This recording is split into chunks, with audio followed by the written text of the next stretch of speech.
brought to you by Thomas Allgeier and Frennis. This edition highlights key LinkedIn posts on next-gen vehicle intelligence in weeks 47 and 48. Frennis supports automotive enterprises and consultancies with market and competitive intelligence, decoding disruptive technologies, customer needs, regulatory change, and competitive moves so product teams and strategy leaders don't just react, but shape the future of mobility. Welcome to the Deep Dive. Today, we're digging into next-gen vehicle intelligence, looking at the key trends and some pretty surprising insights that leaders were sharing on LinkedIn over calendar weeks 47-48. It was really fascinating couple of weeks. And what we saw wasn't, just vague future gazing. It was more of a confirmation that this shift to software-defined platforms, it's really moved from theory into concrete execution. Though we're past the what-if stage. We are. We're seeing real maturity in things like validation practices, and these pragmatic ecosystems are forming across the whole supply chain. Okay, so if the vision is settled, where's the action right now? Well, the focus seems to be on steady progress in 4 key areas. You have the foundational SDV strategy, then the really practical needs of validation, the role of ecosystems, and then the core enablers. Things like energy and AI that make it all work. We're sort of moving beyond the hype. Into the hard work. Exactly, into the gritty work of actually making this happen. Okay, let's unpack that. Let's start with what so many sources pointed to as the biggest bottleneck. And it isn't silicon. It's organizational, it's culture and leadership. Mm-hmm. There's this global realization sinking in that you have to start acting like a software company, not just a car company that happens to use software. But that's a huge shift. It is, and the difficulty is in changing these really deeply entrenched incentives. This is where Philip Rash talked about what he calls the 50-cent dilemma, and it just perfectly illustrates this conflict. The 50-cent dilemma, remind us. Well, Rash points out that if you're a department head and your bonus is tied to immediate cost cutting, you're incentivized to save, say, 50 cents per vehicle by choosing a smaller memory chip. And if you make 2 million cars, you've just saved €1 million. You hit your targets. The whole organization is built to reward that completion of the hardware. Right, which sounds great. Yeah. Until 3 years down the line, you want to sell a high margin over-the-air update. And you can't. The update fails because that tiny memory chip is full, costing the company hundreds of millions in potential revenue. The organization is built for a product that's finished, but software is fundamentally never finished. So the whole culture is misaligned with where the money is actually going to be made in the future. Precisely. And that forces a really deep strategic pivot, especially for the legacy OEMs in Europe. Wojciech Dębara and Konstantin M. Gall both talked about this need to shift from project thinking to product thinking. And that's not just jargon, is it? No, not at all. A project has a fixed scope, a finite budget, and it ends. A product evolves. It needs continuous funding, continuous ownership for its entire 10-year life on the road. And this pivot also changes how Europe competes. I mean, you look at Chinese OEMs, they have these massive cost advantages and development cycles as fast as 20 months. You can't win that race on speed or cost if you're a legacy player. So what's the move? Well, that's Dębara's argument. If you can't win the price war, you have to win the desirability war. Focus on European strengths, craftsmanship, brand heritage, that premium feel that lets you command higher margins. That's how you afford the software investment. We saw a pretty high-profile example of this organizational struggle with Cariad, didn't we? Lucas Tim's analysis was interesting. It was. He pointed out that, they did build real things. They have OTA systems in 45 million vehicles. That's a huge achievement. But they failed at that big goal of vertical integration. They only hit about 35% in-house software, not the 60% they were aiming for. So what's the lesson there?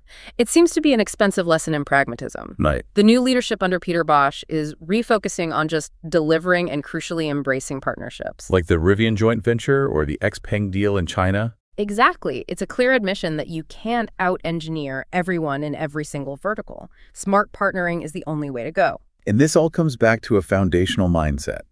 Andres Levitin made a really sharp point about this. He was very direct. He basically said, if you don't think software first and data first from the very beginning, you can just forget about data monetization. Because monetization is the result, not the strategy itself. Right. It's the consequence. You need the clean architecture. You need good data hygiene. You need those CI/CD habits. Without clean data flowing constantly, the data is basically useless. Okay, so let's assume the industry is working on that cultural bottleneck. Painfully, maybe, but they're working on it.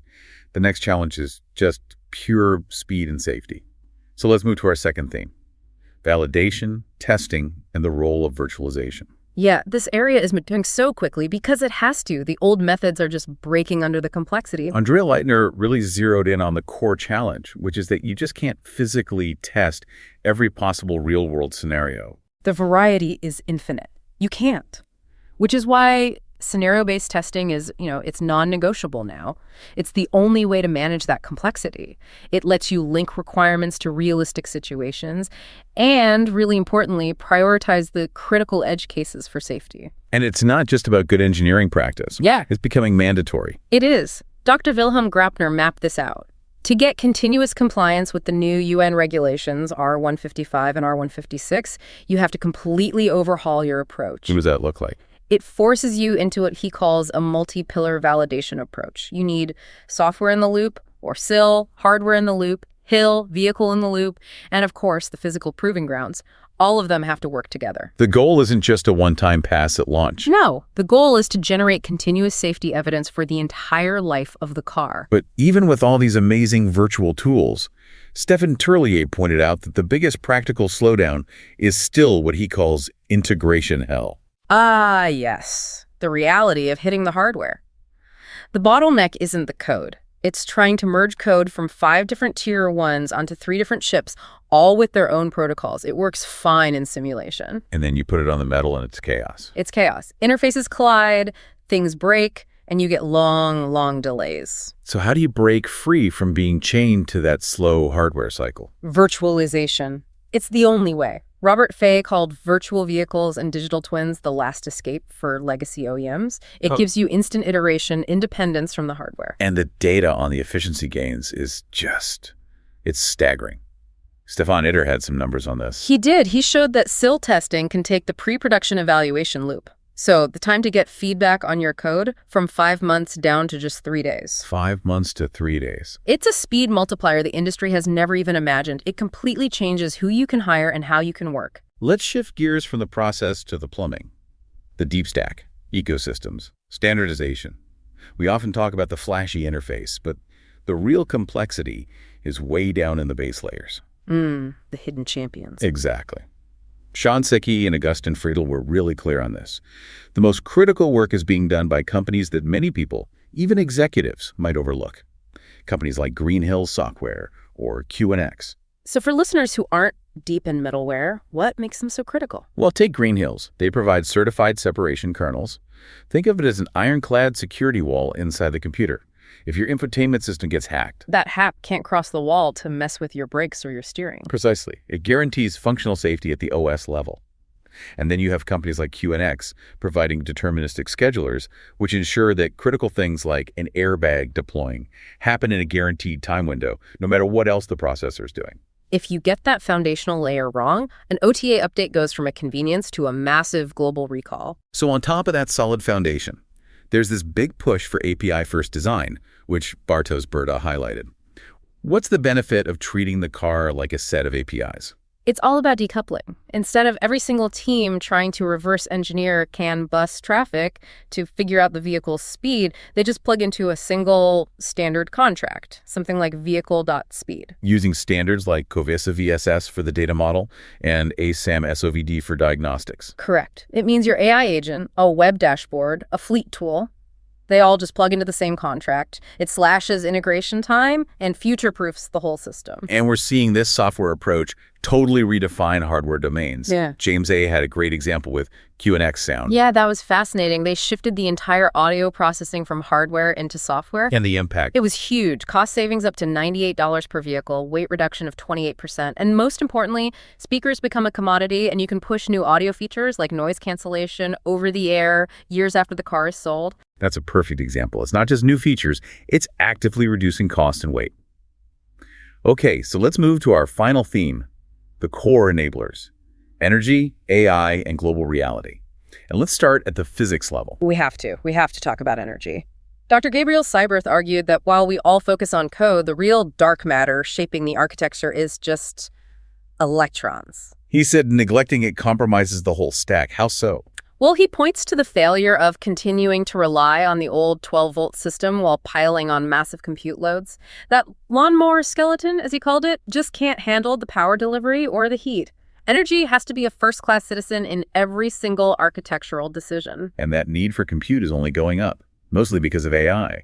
Matt Damasceno's analysis found that AI is now seen by over a third of experts as the single top SDV enabler, not just for ADAS, but across the whole vehicle. Which leads to what Justine Litter-Kumthenam called the agent-driven future. We're moving towards AI agents that orchestrate the whole mobility ecosystem. They'll handle prediction, optimize energy, maybe even self-heal the software stack. That's the utopian vision of the seamless global car.